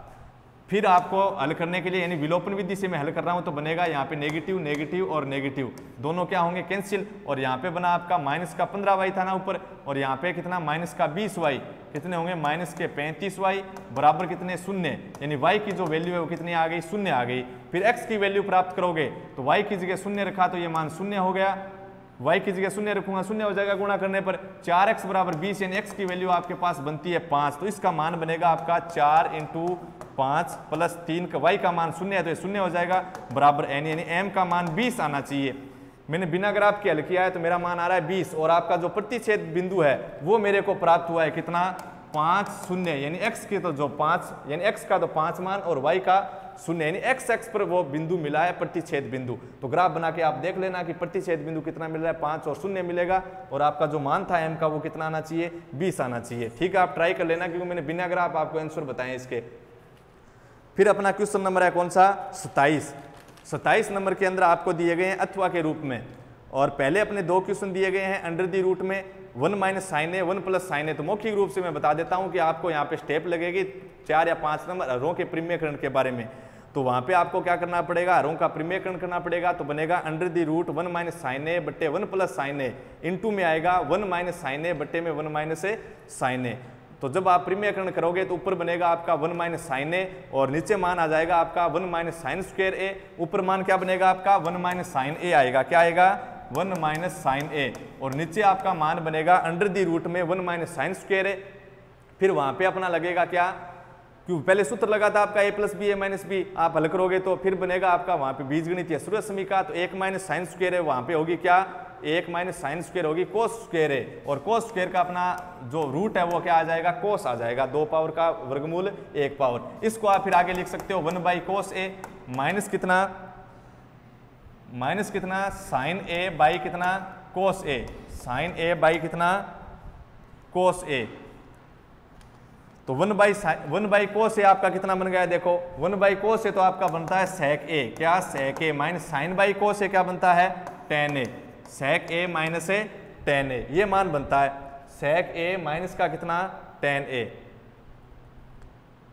1 माइनस साइन ए, तो 1 माइनस साइन ए आ गया, और ऊपर नीचे बना था 1 माइनस साइन स्क्वायर यानी कोस स्क्वायर है, उसकी अपने रूट निकाला तो कोस ए, और इसको अलग अलग अपने किया तो आ गया अपने पास 1 by cos A minus sine by cos A, तो सेक ए माइनस कितना टेन ए, ये वैल्यू अपने पास आ रही है। इसने सिद्ध करने के लिए आपको बोला है 1 by sec A plus tan A, तो आप RHS को हल करके और देख लो भी, RHS को अपने हल करेंगे तो 1 बाई कितना कोस ए प्लस कितना 1 बाई टेन ए, यानी सॉरी कोस सेक ए की जगह 1 बाई कोस ए और टेन ए की जगह लिख दोगे साइन ए बाई कोस ए, और इसका आप जब एलसीएम लोगे तो आपके पास बनेगा कोस ए, और ऊपर मान आएगा 1 प्लस साइन ए और बटे में कितना कोस ए, और तब आपका मान कितना बन जाएगा, ये कितना बनेगा देखो कोस ए आपका एलसीएम आ गया, ये बना 1 प्लस साइन ए, और इसका आप क्या कर सकते हैं फिर इस मान के भाग में, तो आप क्या लाओगे गुणा के अंदर, तो बनेगा कोस ए बाई कितना 1 प्लस ए साइन ए, ये बन सकता है।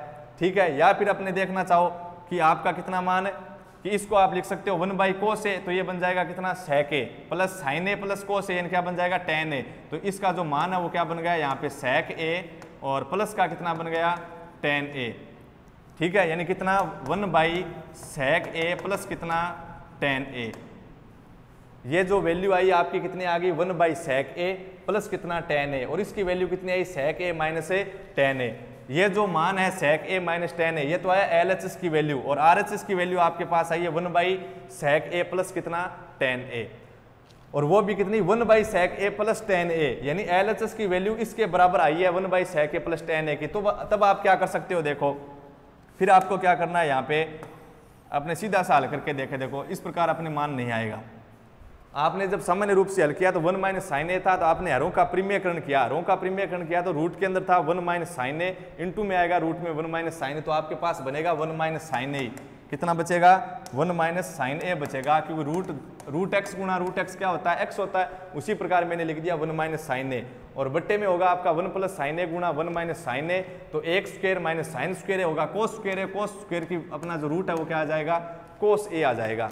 ये मान मेरे पास आ गया, और फिर सिद्ध करना है मेरे को आगे 1 by sec A plus tan A, उसको आपने जब देखा तो 1 by sec A plus tan A कितना बन रहा था, अपने हल करके देखा तो बना था आपका कोस ए बाई 1 प्लस साइन ए, उससे अपना कोई फर्क नहीं पड़ेगा। तो अपने क्या करके देखें, यहाँ पे आप कर सकते हो कि आपका जो मान था वो क्या आ रहा था, उसको हल करके देखा तो कोस ए बाई कितना आ रहा था 1 प्लस ए साइन ए आ रहा था, हर के अंदर आ रहा था 1 प्लस साइन ए, तो यहाँ पे आप क्या करके देखो 1 plus sine A by 1 plus sine A से गुणा करके देखेंगे। वैसे भी अपने कोई दिक्कत तो है नहीं कि अथवा के अंदर अपने क्वेश्चन है वो कर लेंगे, अगर आपको ये नहीं आ रहा है तो 1 प्लस साइन ए, तब आपका बनेगा ये ए plus B A minus B, यानी ए स्क्वायर माइनस बी स्क्वायर, तो बनेगा ए स्क्वायर माइनस बी स्क्वायर, यानी ए की स्क्वायर माइनस साइन स्क्वायर ए, और ये बनेगा कोस ए गुणा 1 प्लस साइन ए था, 1 माइनस साइन स्क्वायर ए की जगह आप लिख सकते हो कोस स्क्वायर ए, और बट्टे में क्या है कोस ए गुणा 1 प्लस साइन ए, तो कोस की एक पावर से एक पावर कैंसिल हो जाए, क्या आएगा कोस ए बाई 1 प्लस साइन ए। ये आपके पास मान आ गया किसका LHS का। ठीक है, अब LHS का मान आपके पास ये है, तो अब आपको कौन से साइड को हल करोगे, RHS को हल करोगे। RHS क्या थी 1 by sec A plus tan A, और अभी मैंने आपको हल करके बताया था सेक ए प्लस टेन ए को कि सेक ए होगा 1 बाई कोस ए, ये होगा साइन बाई कोस ए, तो अपने एलसीएम लिया था तो कोस ए आया था नीचे, और यहाँ पे था 1 प्लस साइन ए, और वहाँ पे आगे आपने हल किया तब आपका बना था कोस ए बाई 1 प्लस साइन ए, ये भी क्या है कोस ए बाई 1 प्लस साइन ए। तो इसमें आपको थोड़ा सा दिमाग लगाना पड़ेगा कि आपने यहाँ तक हल कर दिया सेक ए माइनस टेन ए, वैसे भी आपको पता होना चाहिए कि सेक ए माइनस टेन ए की वैल्यू बराबर आएगी किसके 1 by sec A plus tan A के, कि सेक प्लस टेन बराबर पी है, तो फिर क्या होगा सेक माइनस टेन की जो वैल्यू आएगी वो कितनी आएगी 1 बाई पी आएगी। ठीक है, मैंने जो टेस्ट दिए थे उसके अंदर मैंने एक अपना जो क्वेश्चन दिया था sec प्लस 10 और उसके बराबर p और sec माइनस 10 बराबर क्या हो सकता है 1/p अपने सिद्ध किया था, अपना ये क्वेश्चन बनता है। यदि आपने ऐसा नहीं किया है तो आपके लिए थोड़ा ये क्या रहेगा, क्वेश्चन थोड़ा अलग है, लेकिन आप कर सकते हो। आपने क्या किया, वो एरो का परिमेयकरण किया स्टेप के अनुसार, तो आपके पास ये वैल्यू आ रही थी sec माइनस 10a, फिर आपने देखा कि sec प्लस 10a है, ठीक है, तो आप 1/sec a प्लस 10a है, तब आपको क्या करना है, या तो आप RHS के पास जाओ और उस RHS को बदल के जैसे भी ये मान प्राप्त करो। लेकिन मैंने क्या किया, इस मान को प्राप्त नहीं करके और यहाँ पे जो मान था, क्योंकि मैंने जब RHS को बदल के देखा तब मेरे को पता चल गया कि उसके अंदर cos है मेरे को ऊपर चाहिए, 1 प्लस sin a नीचे चाहिए, तो cos है तो मेरे पास है, लेकिन 1 माइनस sin a RHS को नहीं चाहिए, उसको हटाना है। हटाने के लिए मैंने क्या कर दिया कि उसको हटा के लाना क्या है, 1 प्लस sin a लाना है, तो मैंने क्या करवा दिया, ऊपर नीचे 1 प्लस sin a से गुणा करवा दिया, तब मेरे पास LHS की ये वैल्यू आ गई। और RHS मैंने हल करके देखी थी, तो वो मेरे पास किसका मान प्राप्त हो गया, LHS और RHS से बराबर प्राप्त हो गए। 2 नंबर में आपका आसान सा a प्लस बी की होल स्क्वायर का आप सूत्र लगाओगे और अगले बॉक्स के अंदर भी अपने a प्लस बी की होल स्क्वायर का सूत्र लगाएंगे। सूत्र लगाने के बाद में आपकी शुरुआत समीका बनेगी किसकी, sine square plus cos square की, वहां पे 1 लिखोगे, कोसेक स्क्वायर की जगह 1 प्लस कोट स्क्वायर लिखोगे, सेक स्क्वायर की जगह 1 प्लस टेन स्क्वायर लिखोगे। और जहां पर भी आपको मिले 2 साइन गुणा कोसेक, तो साइन थीटा गुणा कोसेक थीटा कितना होता है 1, और सेक थीटा गुणा कोस थीटा कितना होता है 1। भुजाओं के संबंध में आपने पढ़ा है ऐसा, तो वहां पे आपका सीधा हो जाएगा, सीधा सा क्वेश्चन है। और अथवा के अंदर अपने को 2 दे रखे हैं, कोस की पावर 4 थीटा प्लस साइन की पावर 4 थीटा, तो यहाँ पे आपका क्या बनेगा, कोस स्क्वायर की होल स्क्वायर लिखोगे प्लस साइन स्क्वायर की होल स्क्वायर लिखोगे।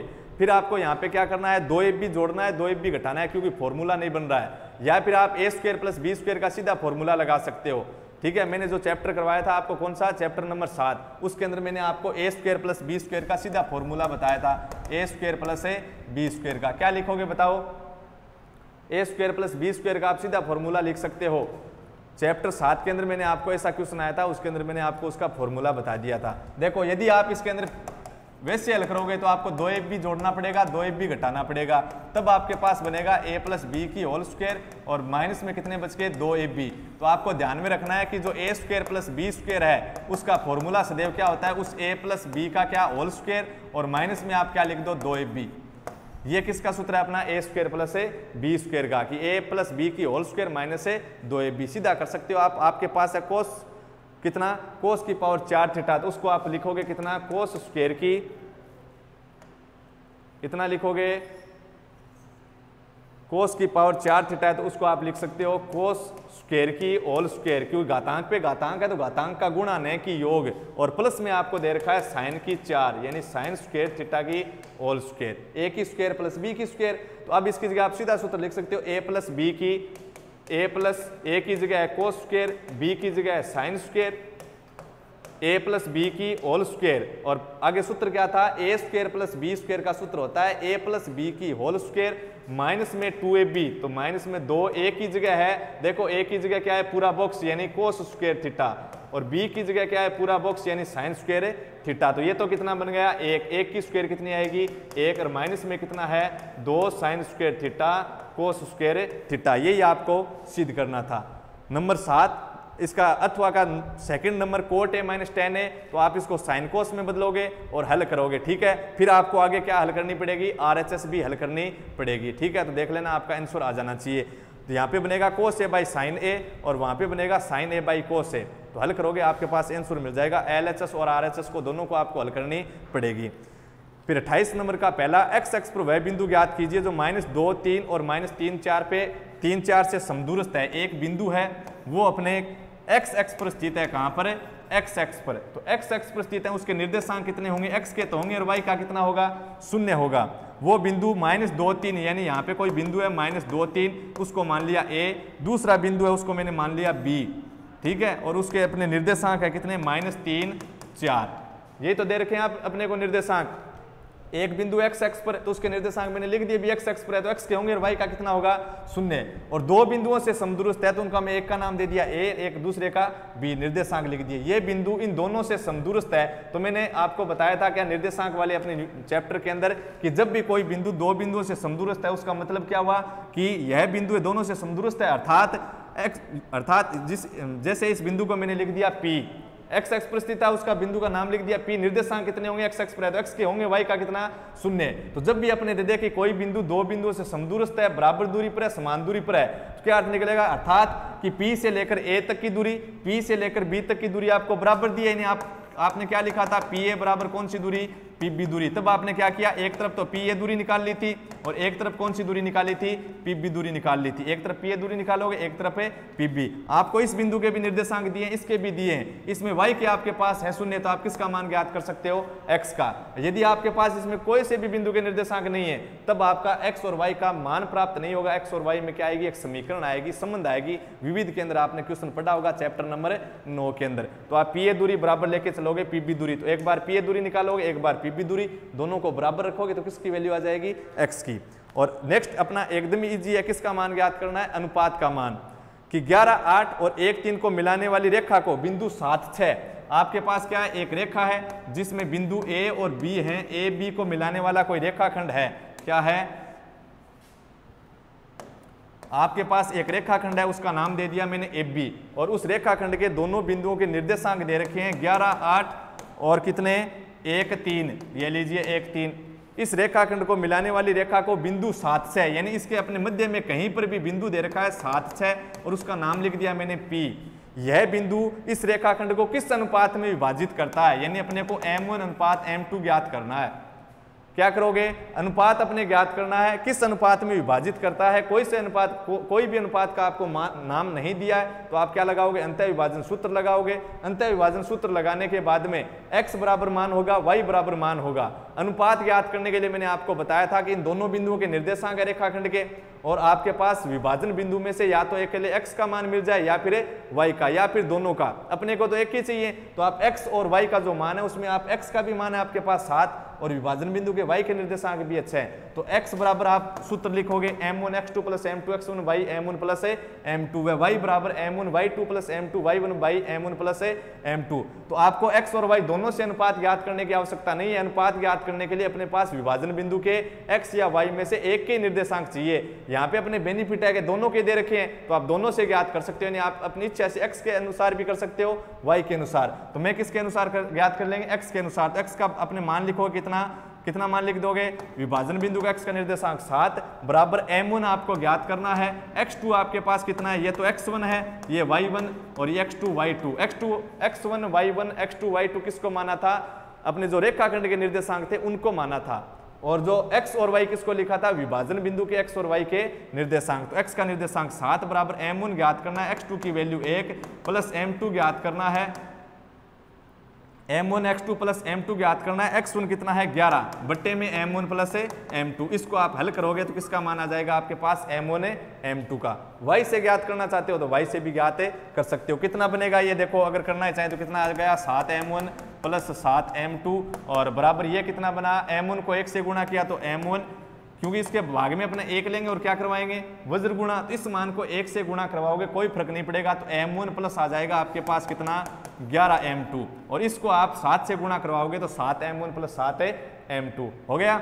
फिर अपने m1 को एक तरफ रखेंगे तो इस प्लस m1 को इधर भेजेंगे तो क्या होगा, माइनस का m1 6m1 और प्लस 7m2 को अपने आगे भेजा तो हो गया माइनस का 7m2, तो कितना बचेगा प्लस का 4m2। तो अपने को चाहिए m1 बाई m2, तो आपका मान बना था कितना कि इस 4 के गुणा में m2 था, पक्षांतरण किया, भाग में आ गया हर में, यहाँ पे बचा 4 और भाग में आ जाएगा 6, यानी 2/3। तो अनुपात कितना होगा 2/3 होगा। फिर चलो अपने नेक्स्ट क्वेश्चन में, क्वेश्चन नंबर 29, सिद्ध कीजिए कि चाप द्वारा वृत्त के केंद्र पर अंतरित कोण वृत्त के शेष भाग में, जो अपने प्रमेय लगाई थी पीछे के क्वेश्चन के अंदर, ठीक है, जहां कोण BAD की वैल्यू अपने को प्राप्त करनी थी, उसके अंदर अपने प्रमेय लगाई थी, वो प्रमेय आपको सिद्ध करनी है। चैप्टर नंबर कौन से में मिलेगी आपको, प्रमेय 12 नंबर में मिलेगी, आसानी से कर सकते हो। वहां पे आपको क्या करना है, एक वृत्त आपको लेना है और वृत्त में कोई चाप के द्वारा केंद्र पर कोण दर्शाना है, और इस चाप के द्वारा आपको वृत्त के शेष भाग में, शेष भाग का मतलब क्या हो गया, अपने शेष भाग का मतलब हो गया आपके,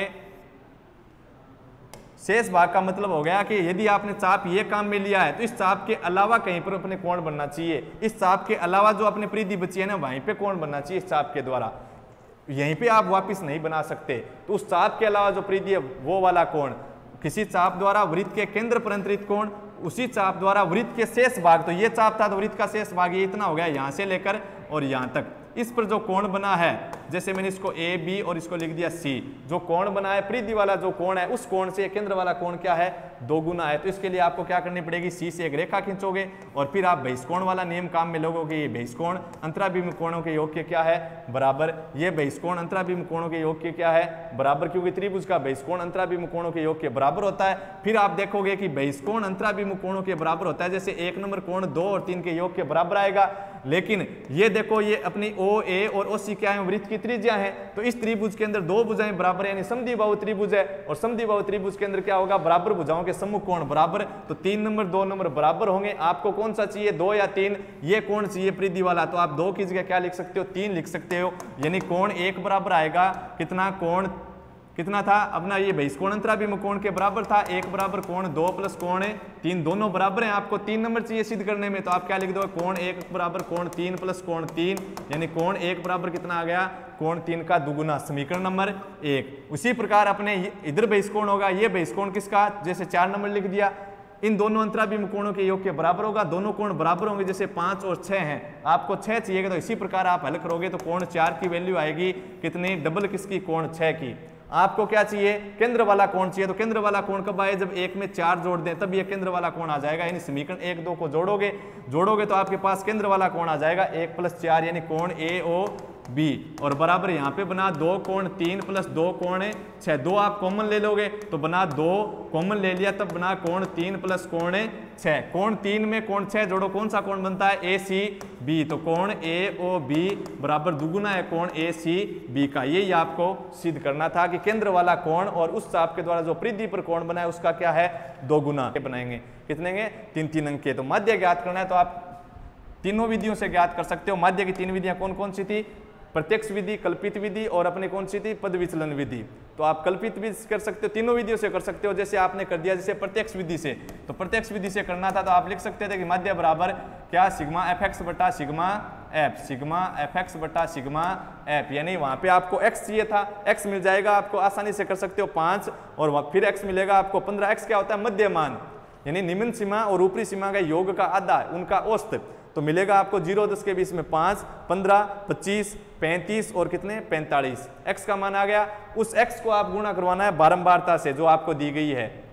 फिर f × x करके आपका जो कॉलम बनेगा उसको आपको क्या चाहिए, सिग्मा, यानी योग चाहिए। तो योग कर लोगे और उसके अंदर किसका भाग दे दोगे, बारंबारता के योग का। और बहुलक का आपने सूत्र पढ़ाई है। बहुलक के लिए आप क्या करोगे, जो सारणी दी गई है वैसे की वैसी रहेगी, अपने कुछ बदलाव नहीं करना है। और बहुलक का सूत्र था अपना L + F1 - F0 / 2F1 - F0 - F2 × में h, यानी वर्ग अंतराल। तो ये जो सारणी थी ऐसी की ऐसी बनाओगे आप। और फिर क्या करना है आपको, वहां पे F1 इनके मान पता होना चाहिए। तो h तो है वर्ग अंतराल, तो आपको पता है 0 से 10 कितने का अंतर मिल रहा है, 10 का। L आपकी है निम्न सीमा, किसकी निम्न सीमा, बहुलक वर्ग की सीमा, बहुलक वर्ग की निम्न सीमा। वो कैसे प्राप्त करोगे, बहुलक वर्ग अपने कैसे प्राप्त करते हैं, जब आपके पास अवर्गीकृत आंकड़े दिए गए होते हैं तब आप बहुलक कैसे ज्ञात करते हो, जो अधिकतम आपके पास बारंबारता है, जो जितनी बार, जो सबसे अधिक बार आया है वही क्या होता है, बहुलक।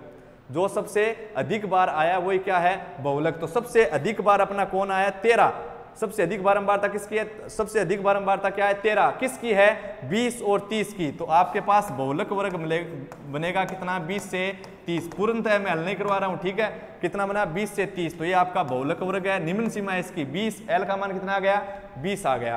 तो L का मान हो जाएगा आपके पास 20, वर्ग अंतराल आपका 10। फिर रही बात F1 F0 इनकी, तो अपनी जो सबसे अधिक बारंबारता थी वो कितनी थी, 13। तो वो लिखी जाएगी F कितनी, 0 या फिर F1, बताओ, F1 लिखी जाएगी कितनी, F1। जो सबसे अधिक बारंबारता थी वो अपने सबसे पहले देखी थी कि सबसे अधिक बारंबारता 13, तो ये हो गई F1। इस F1 से जो ऊपर मान है, 13 से ऊपर मान 10 वाला है ना, वो बारंबारता होगी F0। और 13 से नीचे मान है 7, वो किसका मान है, F2 का। देखो 0 1 2 लगातार आएगा, 0 1 2। सबसे अधिक बारंबारता F1, उससे ऊपर वाला मान बारंबारता का F0, नीचे वाला मान बारंबारता का F2। और बहुलक वर्ग की निम्न सीमा अपनी कितनी आई, L कैसे आई, कि सबसे अधिक बारंबारता है वही बहुलक वर्ग है। अवर्गीकृत आंकड़ा होता तो आपके पास आंसर आ जाते, लेकिन वर्गीकृत आंकड़ा है यहाँ पे, तो निम्न सीमा मिली 20, L का मान 20 है, H आपके पास कितना दिया हुआ है, 10। मान रखोगे आपके पास क्या आ जाएंगे, आंसर आ जाएंगे। अपना वीडियो लगभग हो चुका है कितना, 1 घंटे 32 मिनट का, ठीक है। समय अपना ज़्यादा हो गया, आप अपने आंसर मिला कर लेना। ये अपना बहुलक आप आंसर निकाल सकते हो, आसानी से कर लेना, कोई दिक्कत नहीं है। कमजोर से कमजोर बच्चा इसको हल कर सकता है अपने, उसको अपने ये रटाया जाता है बार बार। 6 अंकों की अपनी ये यूनिट है और उसके अंदर अपने क्वेश्चन पूछे भी आसान गए हैं, माध्य पूछा गया है और कौन सा बहुलक। तो मान रख दोगे आपके पास कितना है, अगर आप रख के देखना चाहो कितने आंसर आ रहे हैं। देखो L का मान आपके पास आया था 20 प्लस F1 की वैल्यू आई थी आपके पास 13 माइनस F0 कितना था, 13 से पहले बताओ कितना था, 13 से ऊपर वाली कितनी 10। F0 क्या है, बहुलक वर्ग से ठीक ऊपर वाले वर्ग की बारंबारता।